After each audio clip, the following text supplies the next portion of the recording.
Today in Anne's Creative Studio, Anne is creating a stenciled pin cushion.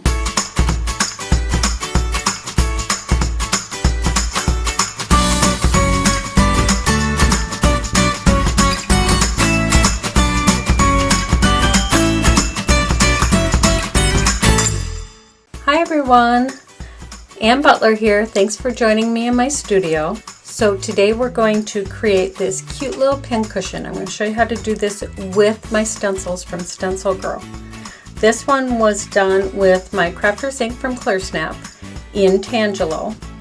And today I'm going to actually use the blueberry ink. So I got that out, and you want to use a dauber. And I am using the, let me bring this out just a little bit for you, the triangles and squares stencil. And to get started, we're just going to start, this is just a piece of muslin that is about 10 inches wide. You only actually, this is not going to be more than 5 inches is what you need, but we're just going to get started. And you can put the stencil down. You want to leave at least a ½ inch or so along the edge for you to have your seam and everything. And you just ink up your dauber with the ink, and you just rub that right over the stencil to transfer this beautiful color onto the fabric. It's quick and easy. The one thing about these inks are they are super juicy, and you do need to heat set them to make them permanent. So I just iron them. Sometimes if I'm using several different colors, I'll iron between colors. You can use a heat gun also, but since I'm using all one color today, I won't worry about that yet. So you just do it until you think you have the whole thing. It's easy to lift up and place right back down in case you miss something, but that's a good impression. So that was one of the half triangles, the 3-inch half triangles. So next I'm going to use one of the 1.5-inch triangles to create kind of a patchwork look here. And to do this, I'm going to do the same pattern I have here. And you're going to take the long edge of the triangle and place on the shorter edge of the triangle you already have down. So there's several ways you can do this. These, once they're all inked up, it might be harder to see through, but you can line this up so that you can see exactly where it goes. Right now, let me see, get that closer for you. You can see I'm overlapping, so there is a nice line here that you can see, so you can line this up pretty easily.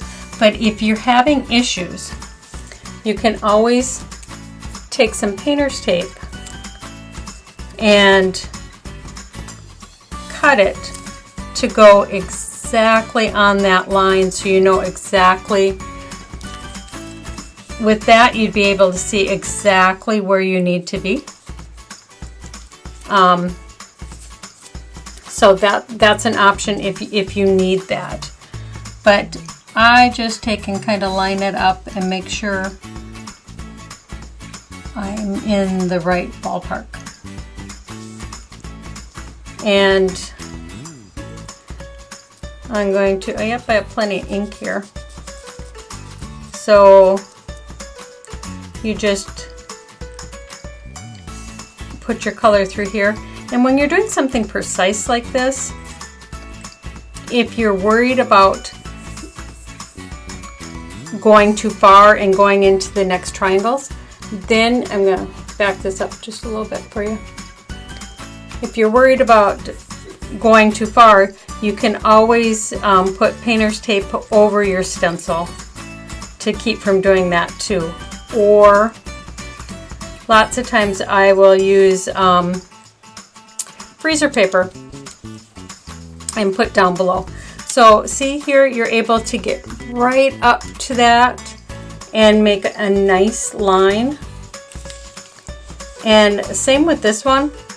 This one we are going to create a bigger triangle with these two small ones. So I'm going to take the small edge and put up to the small edge here that's open. And that's going to leave me, sorry, I'm going to do it this way, because that'll make this a square line. And then I'll have this line here to put my next big triangle. So again, you just want to look and line that up, and you can turn it ever so to make sure you're right on there. And then again, just add that color. If you need to, add more ink to the dauber.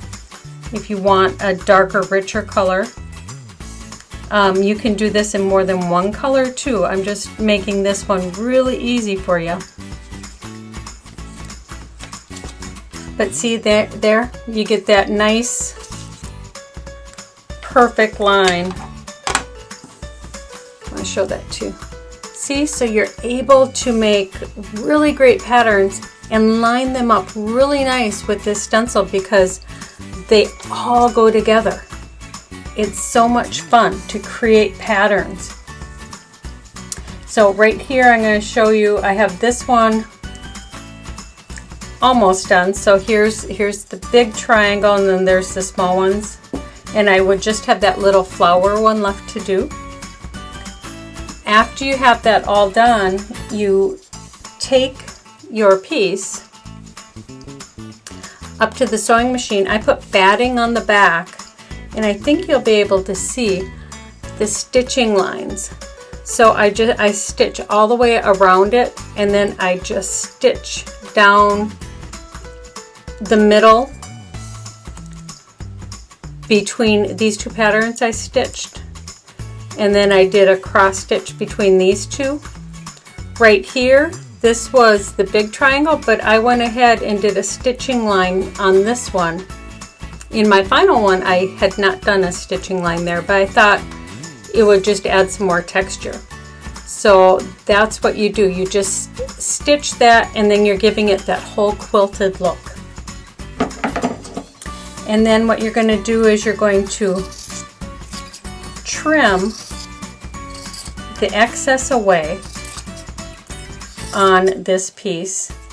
And I do have a blog post, I'll put it in the link, with all the details of how to do this also, and with step out pictures. So I'll put the link to the blog post below in the links or in the comments of this video, so that you're able to check out the blog post too if you want, because it does have pictures for you, and it has sizes and dimensions for you.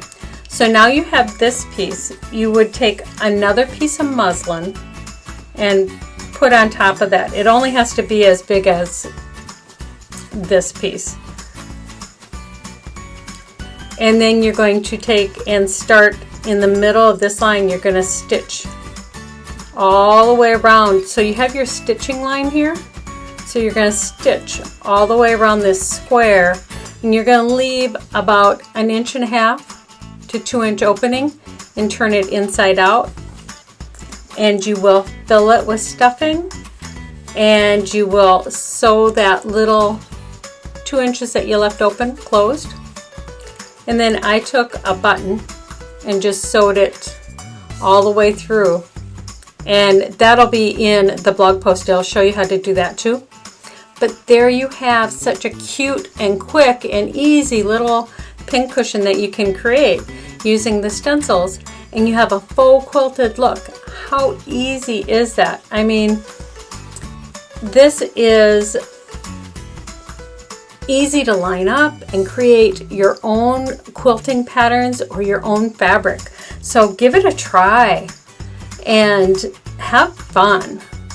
So until next time, have fun and be creative.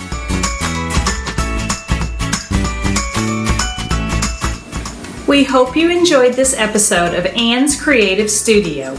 Please follow us on social media. And remember, as we always say, when creativity knocks, open the door.